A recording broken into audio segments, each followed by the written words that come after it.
Buenos días, quiero saludarlos, darles la bienvenida y bueno, primero controlar a ver si están recibiendo de forma correcta el audio y el video. Bien, gracias Emilio, te estoy viendo, gracias por estar ayudando ahí. Bueno, buenos días, es un gusto para la Secretaría Nacional para la Lucha contra los Adictivos y el Financiamiento del Terrorismo estarlos recibiendo en esta instancia de capacitación en lo referente a lo que es la gestión, análisis de riesgos y el reporte de operaciones sospechosas. Mi nombre es Andrés Nieman, estoy en la Secretaría Nacional desde el año 2012 en el área del Observatorio de Análisis Estratégico. Y bueno, entonces hemos desarrollado esta nueva instancia de acercamiento hacia los sujetos obligados, en la cual, bueno, le estamos presentando estos dos temas con lineamientos generales en un tipo de acercamiento hacia todos los sujetos obligados, el cual es de carácter libre y gratuito y abierto. Y además lo estamos desarrollando en una primera instancia, en donde iremos desarrollando posteriormente otros temas y de acuerdo a lo que vaya surgiendo del intercambio, vamos a ir adecuándolo a lo que el sujeto obligado vea más interesante para tratar. En esta instancia también nos va a estar acompañando el contador Fernando Fuentes de la Unidad de Información y Análisis Estratégico del Banco Central. Él va a tratar el tema del reporte de operaciones sospechosas desde la perspectiva desde su organismo y con toda la experiencia que ellos tienen. Recordemos que la unidad de información y análisis estratégico es la oficina que recibe todos los reportes, los trata y los deriva, ya sea en su caso correspondiente a la justicia. Así que bueno, sin querer quitarles más tiempo, les recuerdo lo último, que todas las consultas que tengan las hagan por medio del chat. Por favor, pongan su mail de contacto y las mismas van a ser respondidas a la brevedad por nuestros equipos y por el equipo de la unidad. Así que para no quitarle más tiempo, vamos a empezar a compartir pantalla con la presentación del día de la fecha.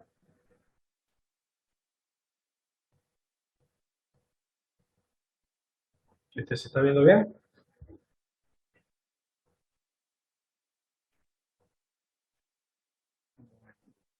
Sí. Perfecto. Entonces, aquí estamos con los temas que vamos a tratar hoy.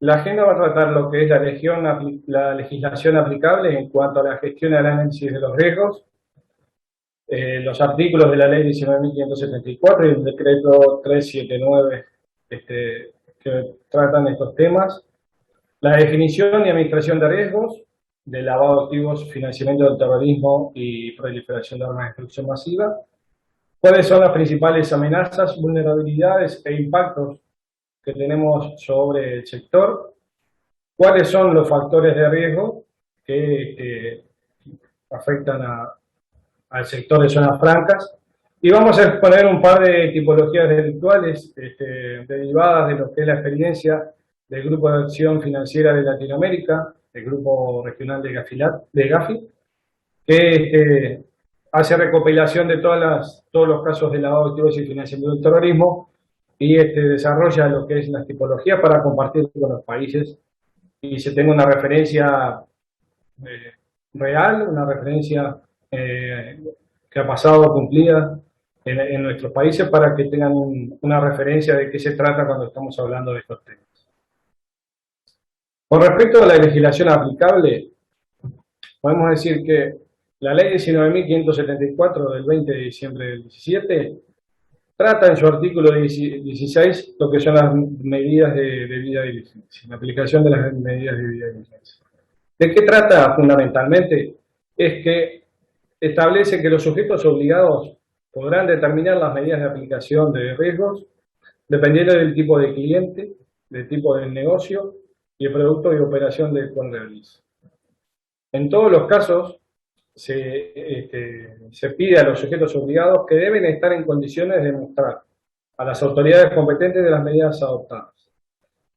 ¿Esto qué quiere decir? Que demostrar en un informe, en una presentación, cuál es el enfoque que está realizando el sujeto obligado respecto a estas medidas, en las cuales defina el alcance de las mismas, de acuerdo obviamente a lo que fue su propio análisis de riesgo. Y también establece que es importante que estas medidas deben aplicarse a los clientes nuevos, a los clientes existentes y van a ser aplicadas o deben aplicarse de acuerdo a lo que es la importancia relativa de cada uno y al análisis de riesgo. Como sabemos, la relación directa entre lo que es un riesgo mayor y una debida diligencia intensificada, lo que es un riesgo normal y una debida diligencia normal, y un riesgo bajo a lo que es una debida diligencia simplificada.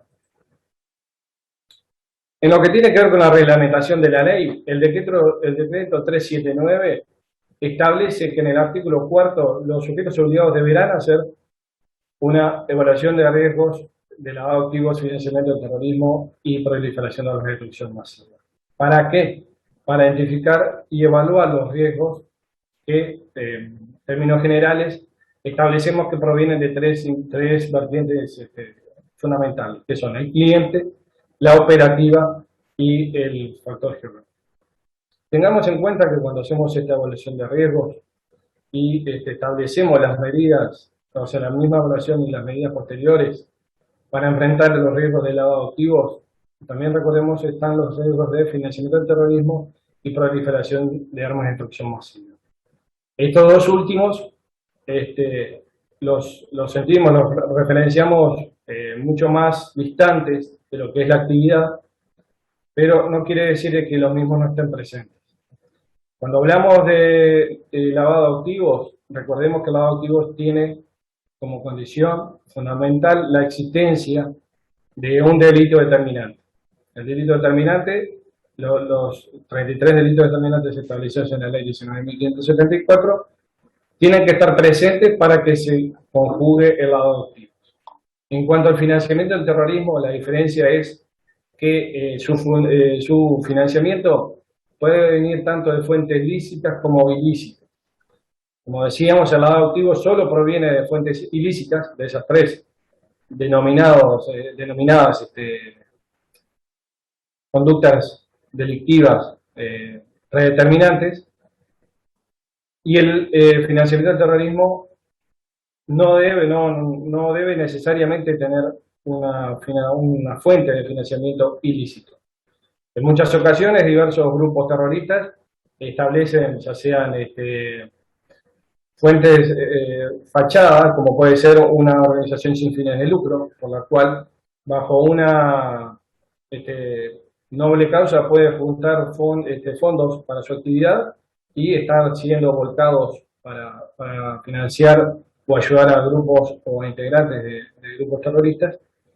Y la proliferación de armas de destrucción masiva también, y refiere a no solo, podríamos decir, lo que es estrictamente la definición de un arma de destrucción masiva, que puede ser armamento nuclear, biológico o químico, sino también el manejo de los insumos, de los precursores para estas armas.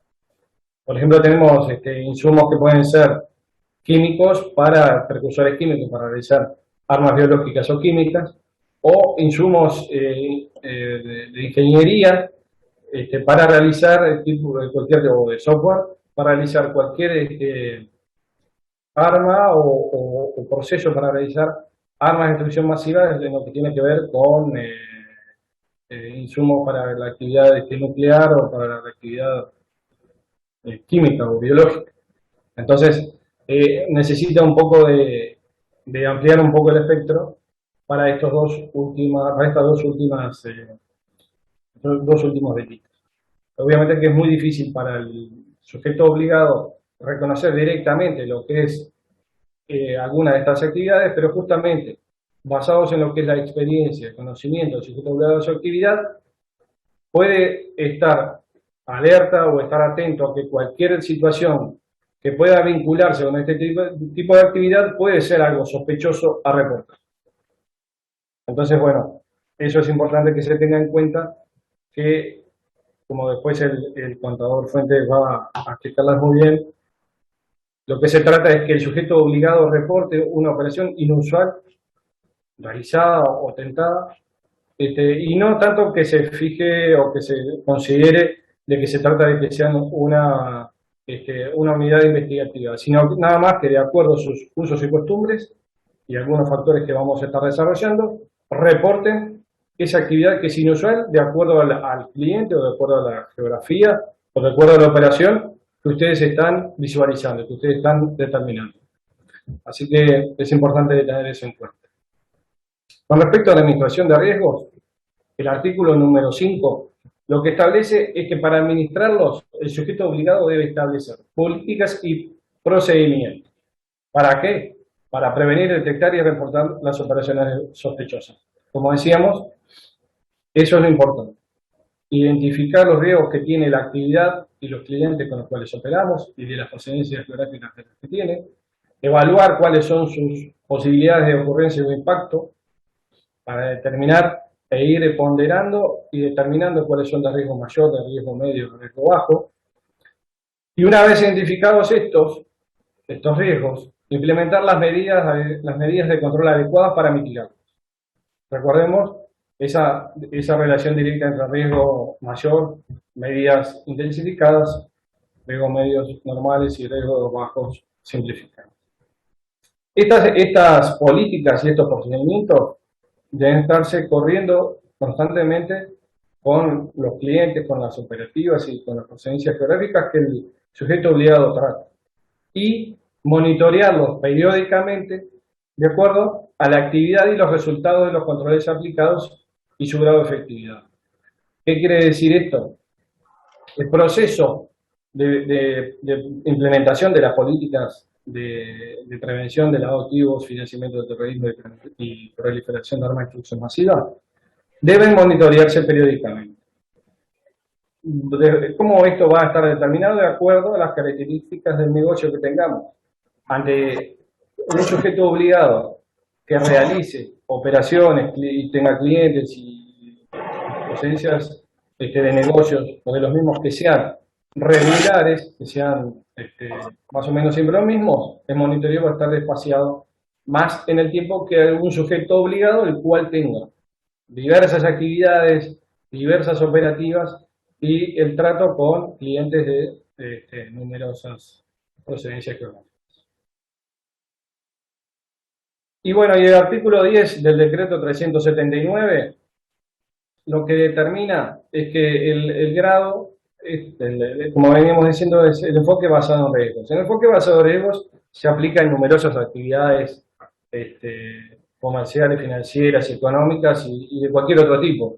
El enfoque basado en riesgos lo que establece o lo que trata, como todos sabemos, es enfocar los recursos humanos, económicos y técnicos hacia los lugares donde sea más importante aplicarlos, donde esté el riesgo mayor, donde debamos que no gastemos los mayores esfuerzos en hacer políticas de prevención en aquellas situaciones o en aquellas operativas o en aquellos clientes en los cuales no tratemos o no tengan o no representen para el sujeto obligado un riesgo mayor. Lo importante es determinar el riesgo y aplicarlo allí donde estos son mayores en primera instancia y de ir bajando. Lo que también es importante destacar que lo que determine un riesgo menor no quiere decir que no se trate, y lo que quiere decir un riesgo mayor no quiere decir que tampoco se trate, sino que cada una de esas medidas, cada uno de esos riesgos deben ser atendidos por una debida diligencia acorde para que todas las vulnerabilidades que puedan haber para tratar con estos riesgos mayores se reduzcan al mínimo. A los riesgos mayores, tratarlos, o sea, vincularse de manera comercial con ellos, pero solo sí podemos aplicarle medidas de debida diligencia intensificadas que reduzcan el riesgo a un nivel tratable, soportable por el sistema y por el sujeto obligado. Y cuando nos enfrentemos a riesgos menores, o observemos riesgos menores, ya sean clientes locales, conocidos de la misma operativa durante años, no quiere decir que no se le apliquen riesgos, sino que siempre, por más que se estime que el riesgo es mínimo, aplicar las medidas de diligencia necesarias para mantener ese control y poder justamente determinar esas inusualidades, esas situaciones sospechosas para ser reportadas a la autoridad correspondiente. Cuando hablamos de la determinación y administración de los riesgos, es importante de nuevo recordar las etapas del lavado. Las etapas del lavado son tres, las cuales son de manera escalonada, pero ya el lavado activo se puede ya estar realizando a partir de la primera etapa. No son etapas que deban ser cumplidas y al final de la misma ahí estaremos viendo el lavado activo, sino que son etapas en las cuales el lavado se va haciendo cada vez más profundo, el lavado se va haciendo cada vez más difícil de identificar y cada vez esa introducción de dinero de fuente ilícita se va convirtiendo en, o va teniendo una fachada más de activos lícitos. ¿Cuáles son ellos? Bueno, la primera es la colocación. La colocación es la etapa inicial en la cual el lavador introduce sus ganancias desde fuera del sistema al sistema formal a través de diversas formas, ya sea de depósitos, de compras de inmuebles, compras de bienes de alto valor o cualquier otro tipo de compra de activos. ¿Cuál es la segunda? La estratificación. ¿De qué se trata? Es decir, una vez que el dinero está dentro del sistema financiero, lo que busca el lavador es desparramarlo, separarlo a través de múltiples transacciones que separan al origen de los fondos de esta actividad. ¿Para qué? Para obviamente dificultar su rastreo. Y el último ya es la integración. Cuando esos activos, una vez ingresados al sistema formal, divididos en diversas cuentas, negocios o cooperativas, que los separaron de lo que es lo más posible de ese origen ilícito, nuevamente se reutilizan dentro de la economía para separarlos de esa primera instancia o de esas primeras instancias, y una vez que, por ejemplo, se ingresa a una cuenta, se cambia de titular, se compra un activo, se vende y se va cambiando hacia otra naturaleza, hacia otro perfil, para que justamente se siga separando de lo que es el origen, el beneficiario final y el origen de los fondos. Recordemos que estos dos conceptos de beneficiario final y origen de los fondos son los fundamentales de los fundamentales conceptos que el sujeto obligado debe tratar siempre de alcanzar. Porque conociendo de dónde vienen los fondos y conociendo el beneficiario final, vamos a poder estar en condiciones de poder identificar si estamos ante una operación sospechosa o una operación inusual. Justamente, sabiendo esto, el criminal lo que trata es separarse lo más posible de que se conozca el origen de los fondos, ese origen ilícito, y se conozca quién es el beneficiario final, quién es el que ha colectado esos fondos ilícitos. Entonces, ¿qué es lo que queremos decir cuando hablamos de riesgo de lavado de activos y financiamiento del terrorismo? Es la posibilidad de que el sujeto obligado se vea utilizado directa o indirectamente a través de sus operaciones como un instrumento para el lavado. El riesgo no está en que se trata de que el lavado de activos se realiza a través del sujeto obligado sin que se dé cuenta, sería indirectamente, o directamente como un instrumento para realizarlo. Entonces, es importante de que se sepa que cuando hablamos de riesgo no es solo la actividad criminal o participativa del sujeto obligado en una maniobra de este tipo, sino de que sea utilizado por terceros para realizar estas actividades y el sujeto obligado se vea en las condiciones de poder evitarlo, de poder detectarlo y en todo caso, a través de este reporte de operación sospechosa, comunicarlo y que sea tratado por los organismos de control. Cuando hablamos de riesgo, es una construcción bastante empírica, bastante teórica. Entonces lo que tratamos de hacer es definirlo de esta manera. Es una función entre lo que es la amenaza, la vulnerabilidad y el impacto. Son tres burbujas, son tres áreas que se entremezclan, que se juntan para desarrollarse y dar un riesgo final al cual enfrentamos. Entonces, cuando hablamos de amenaza, ¿qué es lo que queremos establecer? La amenaza es una persona o un grupo de personas que tienen como objetivo afectar el normal devenir de un Estado, sociedad o economía. ¿Qué queremos decir con eso? Es una entidad que está fuera del sistema, está fuera de lo que es el propio sujeto obligado. El sujeto obligado se ve interrelacionado con él desde fuera de su naturaleza. En este contexto, ¿cómo podemos darle cara? Bueno, son los criminales, son las organizaciones criminales de accionar transfronterizo, los grupos terroristas, sus integrantes, sus fondos y sus actividades delictivas de financiamiento. Estas amenazas son extrínsecas al sistema. Directamente el sujeto obligado no trata con ellas, no participa de ellas, a no ser que sea parte de esta estructura, de esta amenaza criminal. Es extrínseca a él y al sistema. Después, cuando hablamos de vulnerabilidad, ¿de qué hablamos? Son de aquellas debilidades o brechas que pueden ser explotadas por la amenaza y facilitar su actividad o permitirla. Esa es intrínseca al sistema.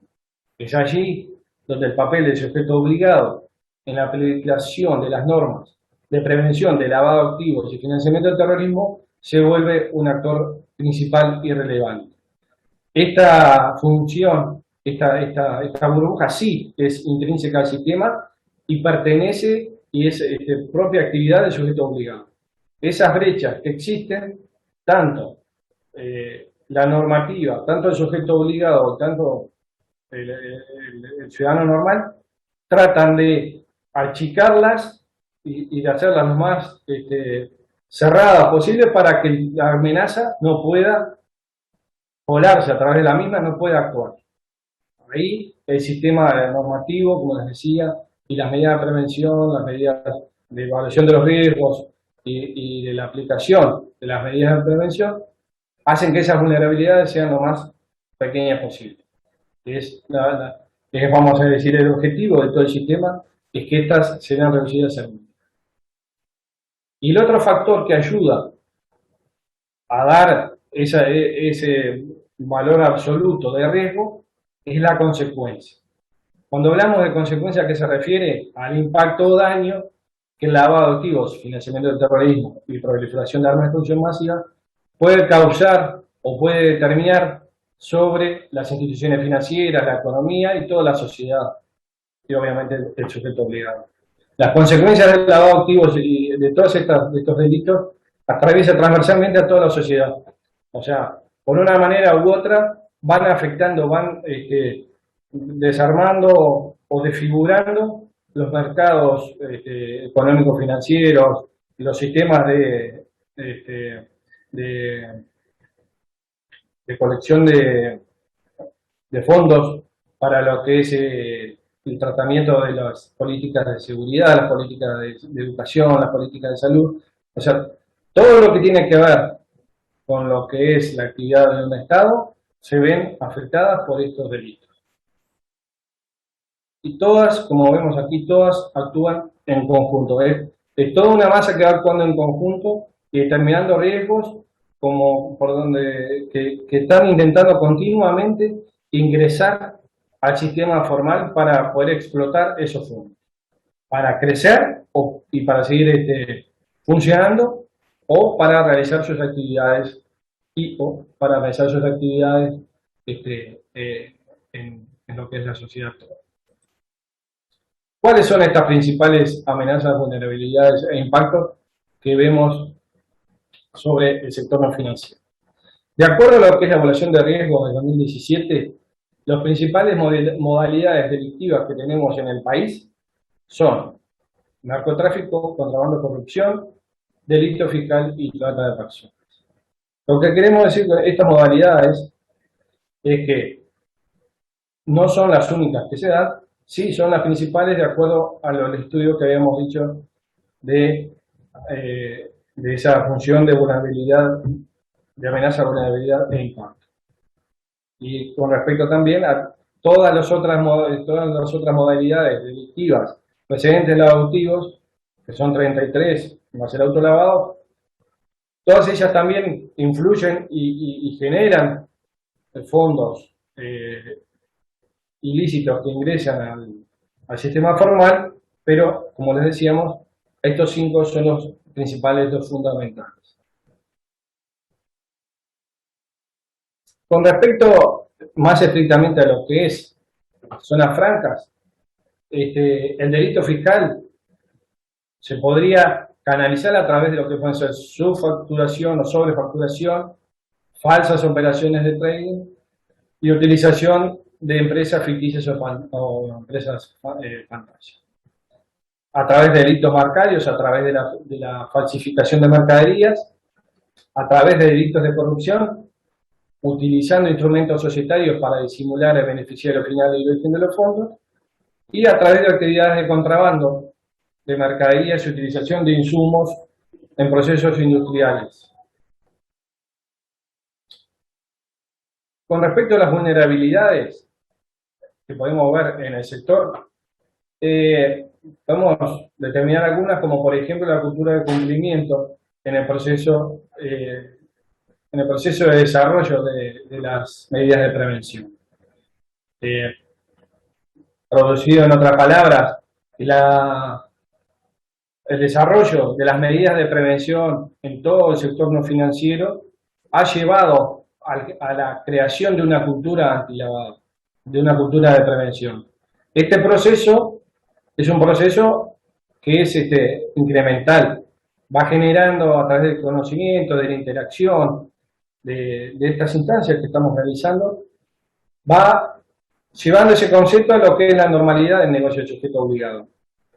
Las medidas de prevención del lavado de activos y financiamiento del terrorismo y de proliferación no son diferentes a grandes rasgos a la prevención de otro tipo de amenazas que tiene el negocio, como puede ser la comercial o la financiera.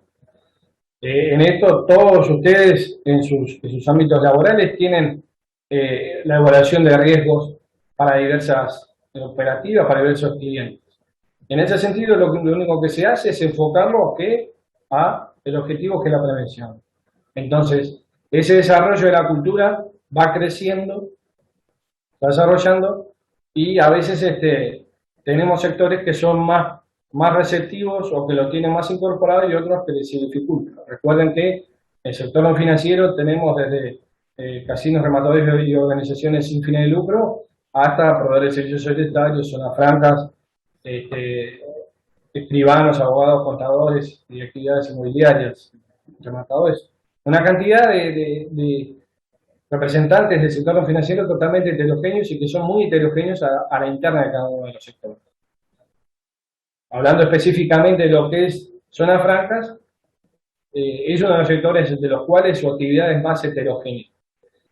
En eso es el desafío nuestro de generar instancias que puedan ser aplicadas, tomadas y desarrolladas por los sujetos obligados del sector, y ahí es donde el sujeto obligado de zona franca tiene que tomar todas las medidas de prevención, todas las políticas y procedimientos para enfocarse en lo que tiene que ver con su negocio, con su actividad y su cliente, de desarrollar medidas de prevención y de cumplimiento de prevención lo más eficaces posible.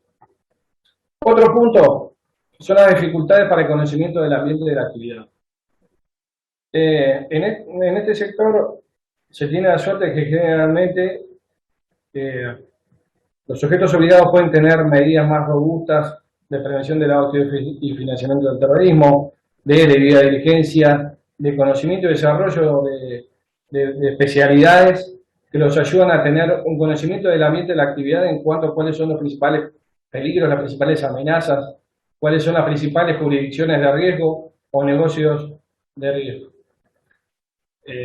A veces, en algunos sectores, el mismo sujeto obligado es unipersonal. Por ejemplo, un inmobiliario, una persona que tiene inmobiliaria y trabaja por sí mismo. Para ellos, lograr un efectivo conocimiento del ambiente de la actividad, de conocimiento de las amenazas a las cuales se enfrenta, de las vulnerabilidades que tiene él como sujeto obligado en la aplicación de medidas de prevención y los impactos que tienen los riesgos, a veces no es tan fácil. Obviamente que también se aplica hacia la interna de lo que es el sector de zonas francas, pero es un sector robusto con posibilidades de desarrollar este tipo de actividad de prevención de lavado con otras herramientas que otros sujetos obligados no tienen. Y, bueno, sí, una importante es la dificultad para el conocimiento del cliente y la determinación del origen de los fondos. Las zonas francas, en general, su razón de haber sido determinadas como sujetos obligados del sector no financiero en medidas de prevención del lavado activo, financiamiento del terrorismo y proliferación de armas de destrucción masiva, se debió en un inicio a la utilización de zonas francas en otras regiones del mundo como en lugares donde las actividades de comercio exterior eran utilizadas para colectar fondos de origen ilícito y a través de operaciones de comercio exterior darles una fachada de licitud y poder ingresarlas al mercado formal. En Uruguay, el sector de zonas francas ha tenido un desarrollo muy importante en cuanto a la prevención y a la disminución de esas vulnerabilidades a través de una cantidad de medidas de diligencia, de control y de cooperación con otros organismos, como por ejemplo la aduana, que eso ha ayudado realmente a estas vulnerabilidades que estábamos hablando de reducirlas. Esto igualmente no quiere decir, como decíamos al principio, que los riesgos, por más que sean bajos o por más que se estén tratando, no existan. Y como sabemos, los actores criminales siempre están muy motivados, están casi, como decimos, un paso adelante en la identificación de brechas para poder canalizar a través de las mismas, estos fondos ilícitos. Por eso requiere un desafío mucho más fuerte, un desafío constante de tener las medidas lo más eficaces y eficientes posibles a disposición de todo el sujeto obligado. ¿Cuáles son los principales impactos que podemos identificar sobre el sujeto obligado? Bueno, desde ya el impacto o la consecuencia reputacional sobre el sujeto obligado. La asociación del sujeto obligado con delitos de este tipo va a afectar seriamente lo que es la actividad del mismo.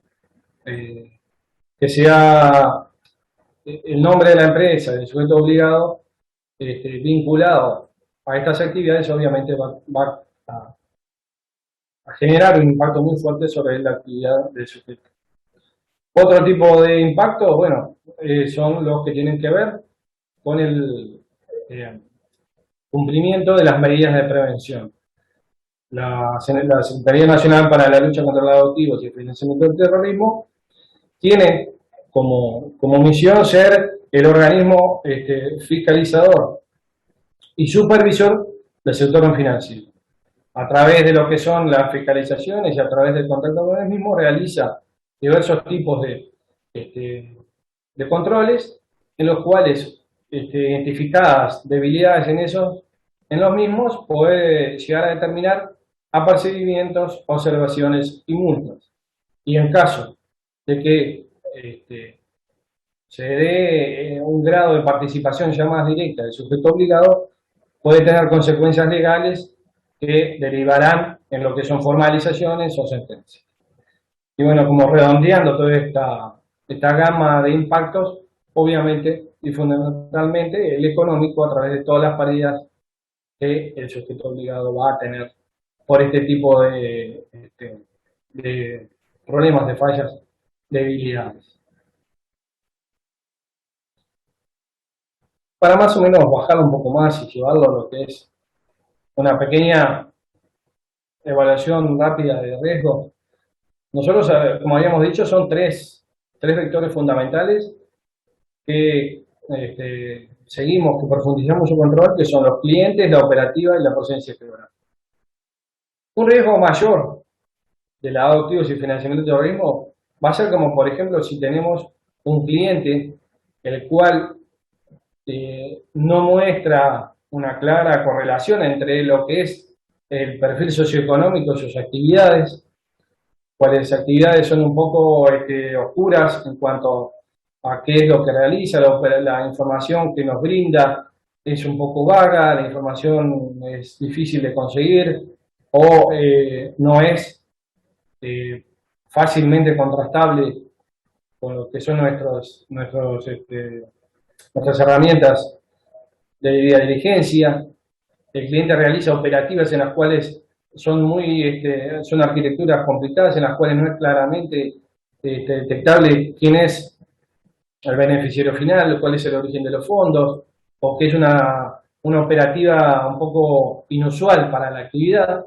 Y bueno, cuando procede, ya sea el cliente o los fondos de jurisdicciones de riesgo, donde, por ejemplo, la actividad de grupos criminales o terroristas es de mayor influencia, o aquella donde sabemos que los controles en cuanto a la prevención de diversos delitos no es tan robusta como en otros. Cuando aparecen estas situaciones y esa variable, esa función que decíamos de cliente operativa y presencia geográfica, centrados en lo que es la amenaza, la vulnerabilidad y el impacto, nos dan valores o estimaciones mayores, eso nos determina un riesgo mayor. Si, por ejemplo, tenemos un cliente cuyo perfil socioeconómico es coherente con su actividad, sus actividades operativas son coherentes con el fin que realiza o que busca con el tipo de negocio, y la presencia geográfica de la persona, ya sea local o proviene de jurisdicciones en las cuales hay robustos sistemas de control y de prevención, esa función final nos va a dar un riesgo menor. Y entonces, ¿qué es lo que nosotros, recordemos, decíamos? Riesgos menores, medidas simplificadas; riesgos mayores, medidas intensificadas. ¿Cuál es el proceso que entonces nosotros debemos llevar para administrar los riesgos? El proceso anterior que veíamos, de identificación, de evaluación y entendimiento de los riesgos, es el proceso inicial. Después pasamos a su ponderación, bajamos estas definiciones o estas caracterizaciones teóricas hacia valoraciones matemáticas ponderables. Los vamos dándole un valor para justamente determinar cuáles son los más altos, los más bajos y los medios. ¿Para qué? Para que después nosotros hagamos una matriz de riesgos y a través de esa matriz nos dé como resultado las políticas de control y la implementación de las mismas de acuerdo a esos riesgos que habíamos visto como mayores, medios o bajos. Y este proceso no se ve completo si no tiene una etapa de monitoreo. Es un ciclo que debe cerrarse, no es solo la identificación, la ponderación y la generación de esas conductas de esos clientes o de esas operativas que nosotros identificamos como riesgosas, no es solo ponerlas muy bien establecidas en un manual o en un informe, sino monitorearlas y actualizarlas. Generalmente lo que son las actividades tienen una evolución, mismo las organizaciones criminales van evolucionando y van desarrollando sus actividades ilícitas por diversos caminos, y siempre es una constante evolución de los sistemas.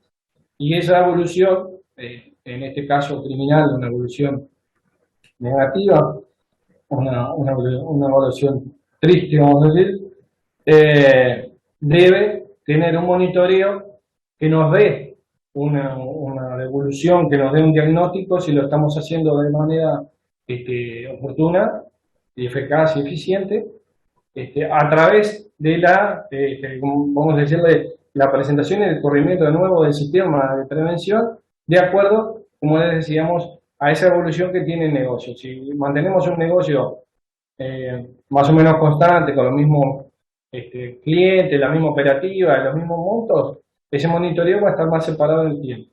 Si nuestra cartera de negocios se renueva constantemente, estamos incorporando nuevos negocios, nuevas operativas, y estamos agregando clientes de diversas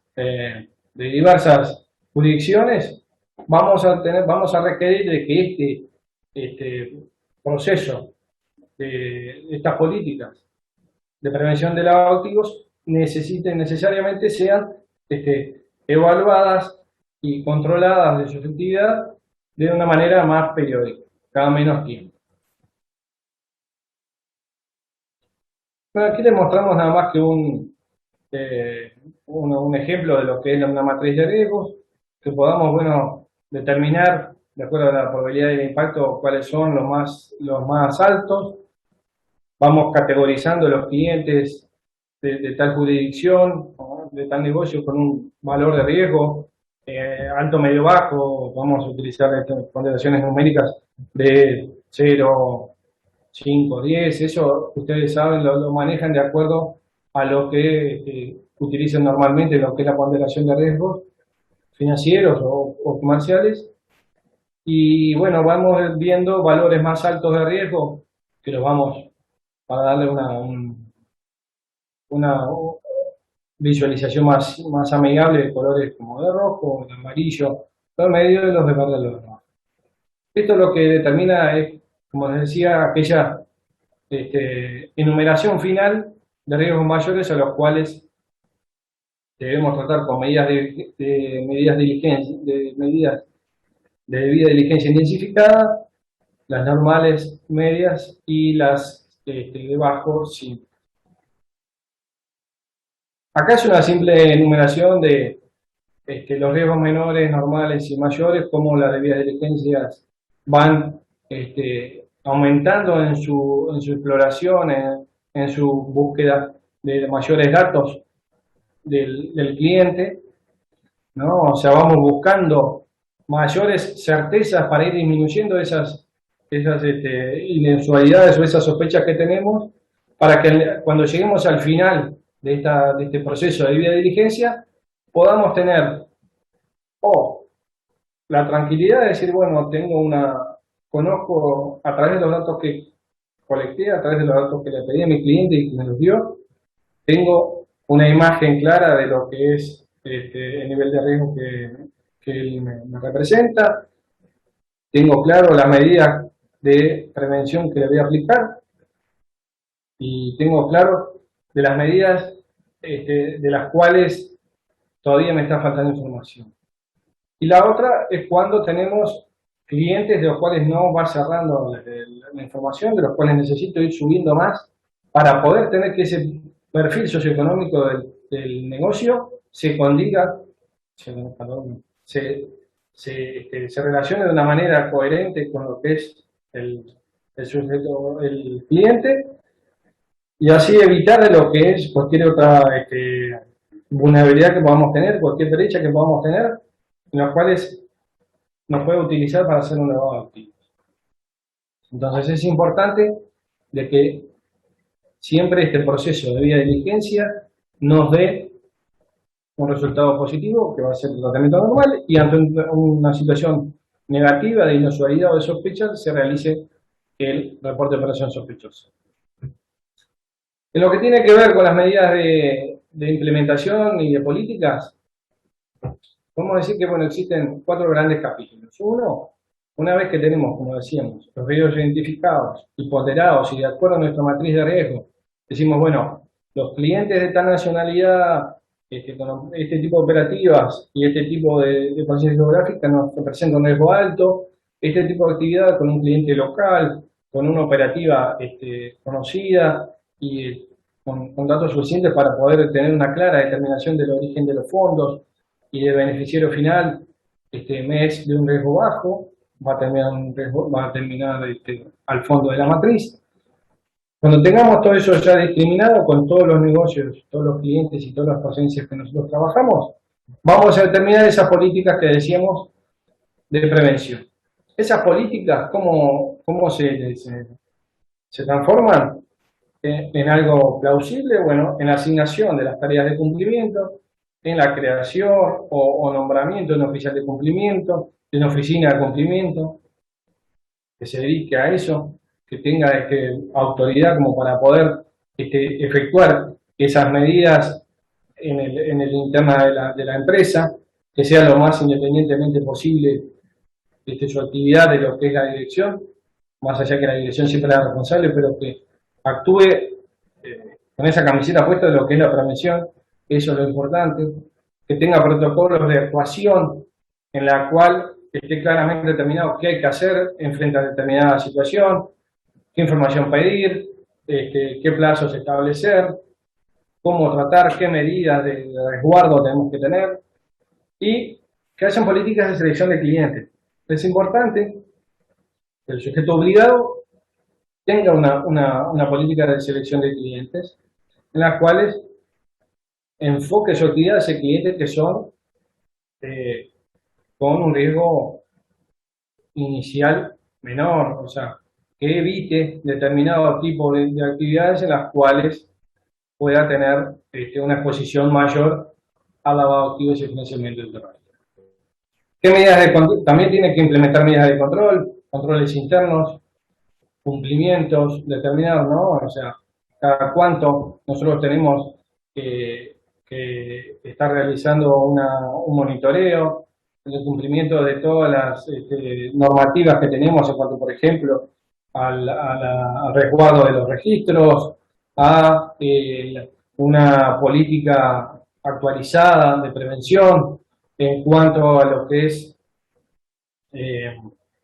la capacitación del personal, de tener siempre el personal que sepa de lo que se trata, de que tengan en cuenta estén atentos a cualquier inusualidad o cualquier sospecha que tengan de los activos. También es importante que tengan un proceso de auditoría en el cual esté establecido lo que es la frecuencia de los controles y la profundidad de los controles. Y el monitoreo que, como decíamos, va a estar acorde a lo que es la dinámica y el tipo de negocio. Cuanto mayor exposición se tenga frente a una amenaza, ese monitoreo va a tener que hacer más periódico. Si mantenemos los mismos, como decíamos, los mismos clientes, las mismas operativas y las mismas circunstancias geográficas, ese monitoreo puede espaciarse más en el tiempo. Pero siempre tiene que estar determinado y realizándose ese continuo monitoreo. Entonces, todo este tipo de medidas tienen que ser a medida del sujeto obligado individual. Lo que queremos decir es que lo más potente de la evaluación de riesgo del sujeto obligado es que justamente esa medida de su actividad. No es un checklist que tenemos que aplicamos a todo, porque obviamente no va a ser lo mismo, por ejemplo, en zona franca, la actividad de lo que es un call center, la actividad que puede tener una empresa que trabaja con commodities, una empresa tecnológica. O sea, todos van a tener su propia evaluación de riesgo, su propia matriz y sus propias políticas y protocolos de actuación. Entonces, lo más importante es que el sujeto obligado realice esta actividad de prevención de acuerdo a su naturaleza, y que es importante también que lo tenga fundamentado, que lo tenga en un informe, que lo tenga claramente determinado. ¿Por qué? Porque en su momento lo que es la fiscalización, de lo que es la supervisión, lo fundamental es la visión que tenga el sujeto obligado de su riesgo, que es el que lo conoce. No se le va a dar de parte ni de la SENACLAF ni de cualquier otro organismo una plantilla fija con checklist para hacer su evaluación de riesgos y sus políticas de prevención. No. Obviamente tenemos particularidades en común, los sectores tienen particularidades en común, pero el que va a diseñar esa política es el sujeto obligado, y si obviamente cuenta con todas las medidas lógicas y acordes a esos riesgos identificados, obviamente no va a tener la autoridad competente no va a tener ningún reparo en cuanto a la naturaleza de estos procedimientos. Y bueno, finalmente, los factores de riesgo sobre zonas francas, a grandes rasgos, y como decimos, no queriendo ser, no quiero presentar algo totalmente generalizado para todos. Sí, damos algunos puntos que no son taxativos, pero que pueden ayudar a determinar o a ilustrar lo que son los riesgos con los cuales trata el sector. De acuerdo a lo que se ha estudiado en estas operativas y en estas tipologías que se han visto, los principales factores que afectan la operativa en cuanto a riesgo son las personas físicas y jurídicas que realizan operativas aquí, puede ser de juego, de actividad o relacionamiento, que utilicen cualquier identidad o origen de los fondos. Y la subfacturación en compraventas o sobrefacturación de compraventas. ¿En cómo se ve? ¿En qué actividades se ve? En aquellas que hay arquitecturas financieras complejas, pueden ser compraventas en las cuales compraventas de bienes y servicios que personas físicas y jurídicas relacionadas interactúen en un corto periodo de tiempo y que no presenten una justificación aparente en lo que es este relacionamiento, en los cuales podemos ver actividades que pueden ser de importaciones y exportaciones que estén articuladas a través de diversos mecanismos que no registran movimiento de la mercadería, exportaciones ficticias, como decíamos, y sobre facturación de operaciones de exportación, operaciones de comercio exterior cuyos precios no concuerdan con los del mercado o los volúmenes son muy diferentes a los que son comercializados por el cliente del sector. Como decíamos, acá repetimos los factores anteriores los cuales hablábamos, ¿no? Que son todas inusualidades o sospechas de no correspondencia entre lo que es la actividad del cliente y la operativa. ¿Cuáles son las tipologías que el Grupo de Acción Financiera de Latinoamérica ha encontrado? Bueno, les voy a presentar dos, las cuales son interesantes para más o menos tener una visión de qué hablamos cuando hablamos de lavado de activos en las zonas francas. Esta tipología que acá vemos en un diagrama bastante complejo, pero justamente es importante ver esta complejidad visualmente, porque vemos cómo una organización criminal busca, como decíamos, aquello de la colocación, la estratificación y la integración de los fondos, de tratar de separarlos lo más posible de lo que es el beneficiario final y su origen. Entonces vemos que ven numerosas empresas en una u otra jurisdicción, hay instrumentos financieros, hay grupos criminales, hay diversos países, jurisdicciones. Entonces, es difícil integrar o llegar a conocer este esquema, pero lo importante es que siempre en alguno de estos pasos que ustedes ven, algún actor de estos que están dentro del diagrama de flujo, alguno se va a dar cuenta o va a reportar de que estas actividades están siendo sospechosas y a partir de ahí se va a poder determinar, se va a poder investigar si existe o no un posible delito. Esta tipología, como les decía, se inicia a través de una inconsistencia entre exportaciones e importaciones de una zona franca en un país. Una organización criminal que estaba en un país determinado, que se dedicaba a realizar actos de corrupción, de extorsión y de tráfico de estupefacientes entre este país y un país y un país B, necesitaba sacar las ganancias ilícitas ingresadas desde las actividades en ese otro país. Ese otro país tenía una política cambiaria restrictiva, fuertemente controlada, y tenía un tipo de cambio oficial bastante separado de lo que era el mercado, el tipo de cambio en el mercado paralelo. Esta existencia del mercado, de una fuerte incidencia del mercado paralelo, llevaba a un tipo de cambio que generaba bastante interés por la organización criminal. La organización criminal, a través de sus operadores y de los funcionarios colaboradores en su país de origen, vuelven a convertir en ese país, en el de origen, la moneda local al dólar y con el tipo de cambio oficial, justificando las operaciones para el pago de importaciones en el país. Se constituyen dos empresas con dos socios diferentes, con una persona física residente en el país y una persona jurídica residente en otros países, cuyo apoderado está en otro tercer país. O sea, estamos viendo cómo están separados y tratando de separarse y brindar opacidad de lo que es el beneficiario final. Las dos empresas constituidas en el país inicial exportan supuestas mercaderías electrónicas y de equipos de telecomunicaciones al país donde la organización criminal desarrolla sus actividades. E importa de ese país hacia el tercer país esas mercaderías, justificando esas transferencias de fondos. Al momento, las autoridades aduaneras realizaron la apertura de uno de los contenedores y encontraron que las mercaderías no eran consistentes con las que estaban declaradas. ¿Qué señales de alerta tuvieron los sujetos obligados en esta actividad?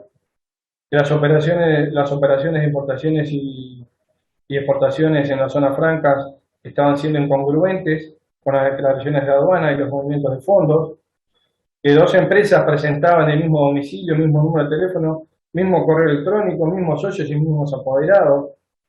Esto es lo que les hablaba de la inconsistencia de la información.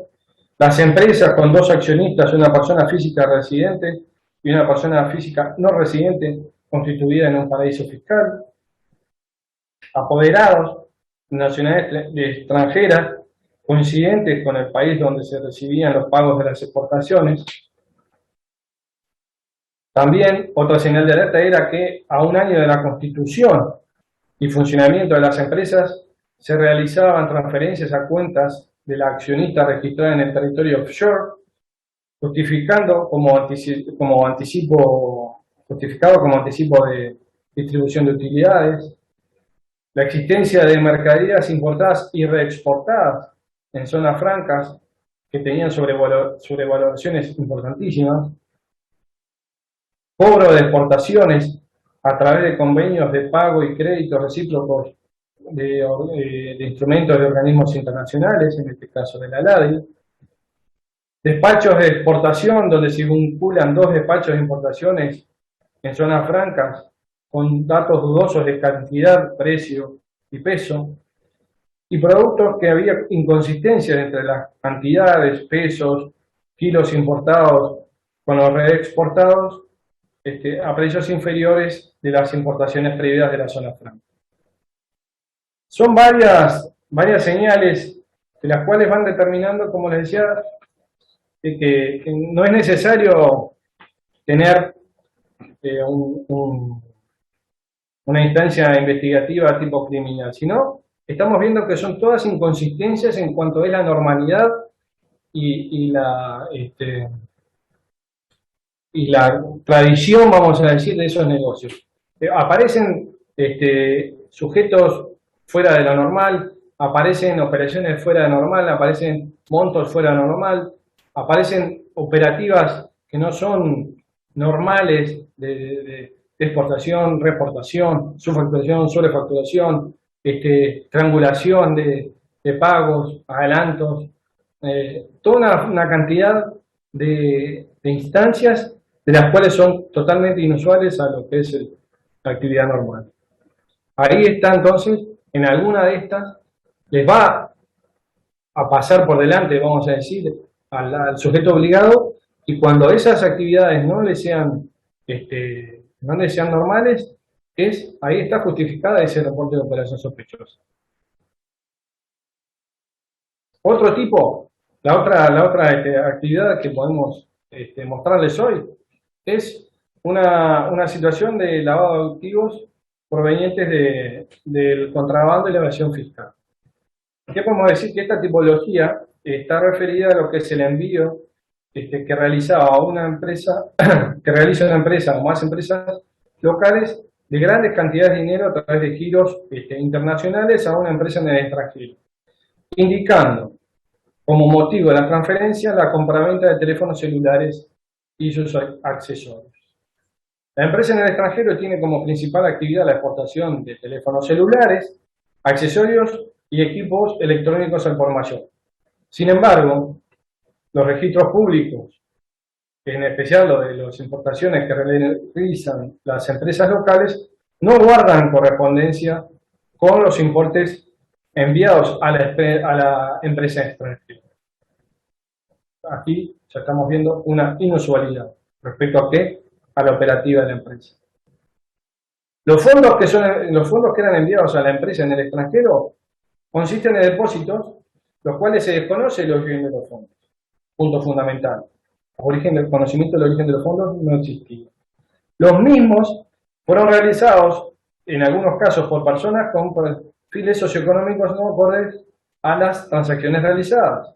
Como decíamos, en aquella diapositiva en las cuales presentábamos a una persona en la cual su perfil socioeconómico era dudoso, su operativa no estaba teniendo correspondencia con los montos que se manejan y procedencia geográfica un poco de dudosa robustez en cuanto a los procedimientos de control. Bueno, aquí lo estamos viendo. Estos fondos que eran movidos por personas cuyo perfil socioeconómico no tenían relación o no eran acordes a las transacciones realizadas. De acuerdo a la información que era recibida por las autoridades de las operaciones sospechosas que fueron reportadas, dos empresas A y B, que se dedicaban a la venta de celulares y accesorios, transfirieron cerca de 28 millones de dólares a una empresa una empresa ubicada en un país en menos de 2 años. Las empresas constituyeron capitales por 17 millones de dólares y 20 millones de dólares respectivamente. Y las empresas presentaban el mismo representante legal, el señor B. Para estas actividades, dos personas constituyeron una empresa A en una ciudad, en tanto que otras dos personas constituyeron una empresa B en otra ciudad. Empresas de ciudades en las cuales tenían el mayor tráfico, el mayor comercio de celulares. Otras seis personas realizaron depósitos en las cuentas de la empresa A para que éstas le realice las transferencias a la empresa X ubicadas en el país.